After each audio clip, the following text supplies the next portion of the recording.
गुरु प्यारी सात संगत जी, प्यार भरी राधा स्वामी जी, सात संगत जी, आज की वीडियो को पूरा ज़रूर देखिए। अगर वीडियो अच्छी लगती है तो वीडियो को ज़रूर लाइक और चैनल को सब्सक्राइब करना मत भूलिएगा। सात संगत जी, जैसा कि आपको पता है, जब भी कोई सत्संगी को परेशानी होती है तो वह बाबा जी को साथ ज़रूर शेयर करता है, क्योंकि सत्संगी समझते हैं कि जब हम बाबा जी से कोई भी बात को बताएंगे तो हमारा वह दुख जो है दूर हो जाएगा।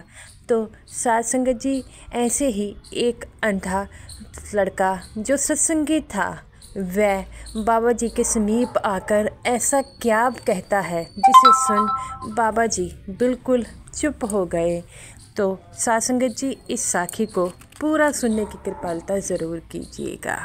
सात संगत जी, जैसा कि आपको पता है कि बाबा जी के कई सत्संगी हैं और सत्संगी जो हैं वह डेरे में सेवा भी करते हैं। तो सात संगत जी, एक सत्संगी परिवार था और वह हमेशा ही डेरे में सेवा भी करता था और सिमरन भी करता था। तो उस सत्संगी परिवार में एक लड़के ने जन्म लिया जो जन्म से ही अंधा था। और सात संगत जी, जब वह लड़का बड़ा होने लगा तो वह हमेशा सेवा में ज़रूर आता था। उसके घर वाले कहते कि तुझे आँखों से दिखाई नहीं देता तो फिर भी तू जो है सेवा में क्यों जाता है। तो वो कहता है कि मेरा मन करता था। सत्संगी, जब हम सत्संगी परिवार में होते हैं तो गुरु के प्रति जो है हमारी आस्था जो है हमारी फैमिली से ही शुरू हो जाती है। जो बचपन में हम देखते हैं वैसा ही करते आते हैं। तो सात संगत जी, इसी तरह उस लड़के की भी बाबा जी के प्रति बड़ी आस्था थी। तो उसके घर वाले सोचते कि हमने कई सालों से जो है सेवा कर रहे हैं और हम हमेशा ही सबके साथ अच्छा कर्म करते हैं, किसी के साथ बुरा कर्म नहीं करते, तो फिर भी हमारे घर जो लड़का पैदा हुआ है वह अंधा क्यों हुआ है। तो ये बात सोचकर वह बड़ा ही दुखी होते हैं।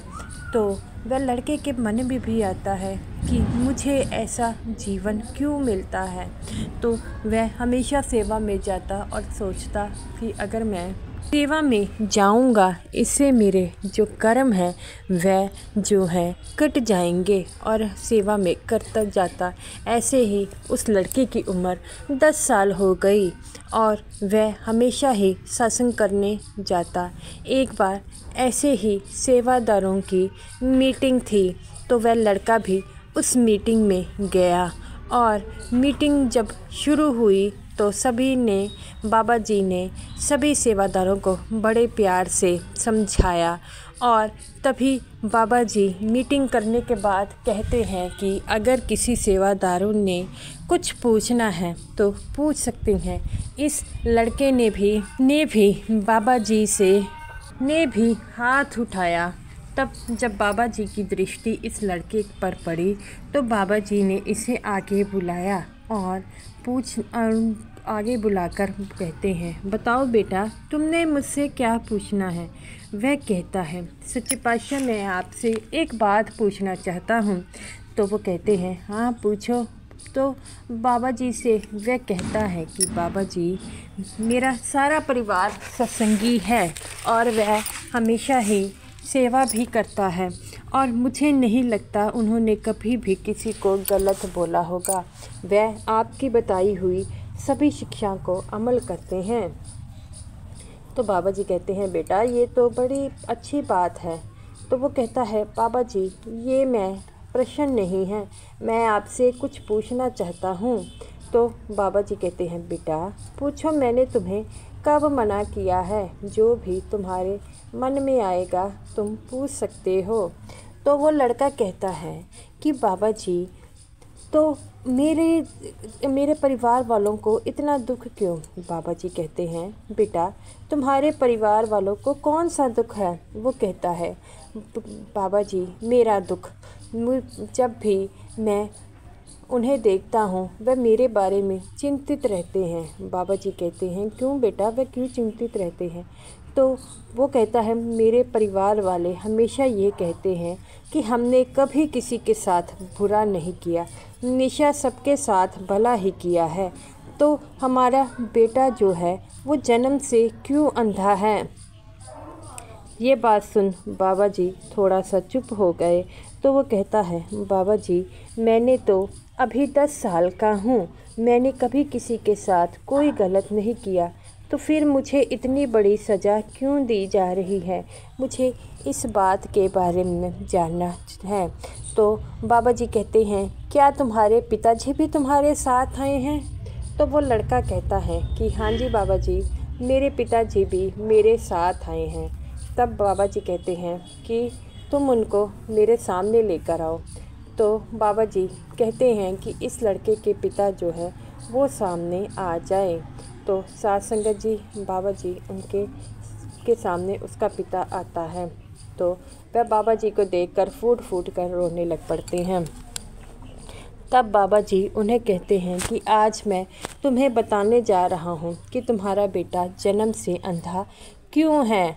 तो वो कहता है कि बाबा जी, हमने भी ये जानने की उत्सुकता है कि हमारे कौन से कर्मों के कारण हमारे बेटे को ये सज़ा मिल रही है।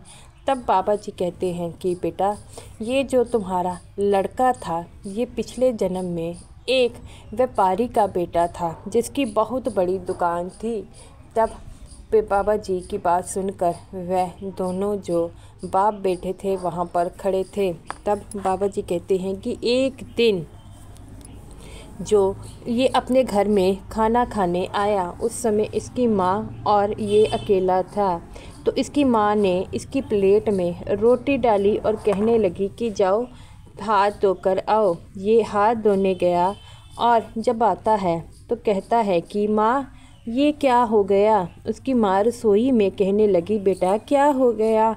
तो वो कहता है कि मेरे प्लेट में कुत्ता जो है मुंह मार रहा है। तो उसकी माँ कहती है कि कोई बात नहीं बेटा, तू दूसरी प्लेट ले ले। इसकी माँ जब आई तो उसने देखा कि इसके बेटे ने उस कुत्ते की दोनों आँखों में जो है कोई नुकीली चीज़ जो है वो घुसेड़ दी है, जिस कारण उस कुत्ते की आँखों में जो है लहू बग रहा है। तब उसकी माँ कहती है कि बेटा ये तूने क्या कर दिया। तो वो कहता है कि ये मेरी प्लेट में मुंह मार रहा था तो मैंने उठाकर वहाँ से 2 कीलें पकड़ी और इसकी आँखों में जो है डाल दी। तो उसकी माँ कहती है बेटा ये तूने बहुत गलत किया। तब उसकी माँ और वह लड़का उस कुत्ते को लेकर जो है एक डॉक्टर के पास गए। डॉक्टर कहने लगा कि अब तो इस कुत्ते की आंखें जो हैं ख़राब हो गई है, अब ये जीवन भर देख नहीं पाएगा। तब बाबा जी कहते हैं कि इसी अपराध के कारण जो है तुम्हारा बेटा इस जन्म में अंधा हुआ है, क्योंकि उसने पिछले जन्म में एक कुत्तों की आँखों की रोशनी छीन ली, तो इसी कारण इसे ये दुख प्राप्त हुआ है। अब इसके जो है आँखें नहीं हैं। तो बाबा जी कहने लगे बेटा इसमें तुम लोगों का कोई दोष नहीं है, ये इसके पिछले कर्मों के कारण उसे ये जीवन प्राप्त हुआ है। वह लड़का बाबा जी की बात को सुन रोने लगा और कहने लगा कि बाबा जी मुझे तो अपने पिछले जन्म के बारे में कुछ नहीं पता। तब बाबा जी कहते हैं बेटा जो हम कर्म करते हैं वह हमारे आगे ज़रूर आते हैं, तुम किसी बात की चिंता मत करो। जब तुम्हारे ये कर्म जो है ख़त्म हो जाएंगे तुम्हें खुद पे खुद दिखाई देना शुरू कर देगा। अब तुम किसी प्रकार की चिंता मत करो, अब इस जन्म में तुम अच्छे कर्म करो ताकि तुम्हारा अगले जन्म में तुम्हें अच्छी ज़िंदगी मिली। तो वो कहते हैं कि बाबा जी हमें तो इस बात का ज्ञात नहीं था, हम यही सोचते थे कि हमने कोई जो है गलत कर्म किए हैं। तब बाबा जी कहते हैं बेटा कर्म जो होते हैं वह हमारा कभी पीछा नहीं छोड़ते, वह हमारे लौट कर ज़रूर आते हैं। इसीलिए तो कहा जाता है अच्छे कर्म ज़रूर कीजिए। साथ संगत जी ऐसे ही जैसे इस लड़के को अपने कर्मों का फल देना पड़ा तो सभी को देना पड़ता है। इसीलिए बाबा जी हमेशा कहते हैं कि एक सत्संगी को अच्छे कर्म करने चाहिए। तो गुरु प्यारी साध संगत जी, ये रही मेरी आज की वीडियो अच्छी लगी हो तो ज़रूर लाइक कीजिएगा और समूह साध संगत जी को मेरी तरफ से प्यार भरी राधा स्वामी जी और साध संगत जी हमेशा भजन सिमरन करते रहिएगा।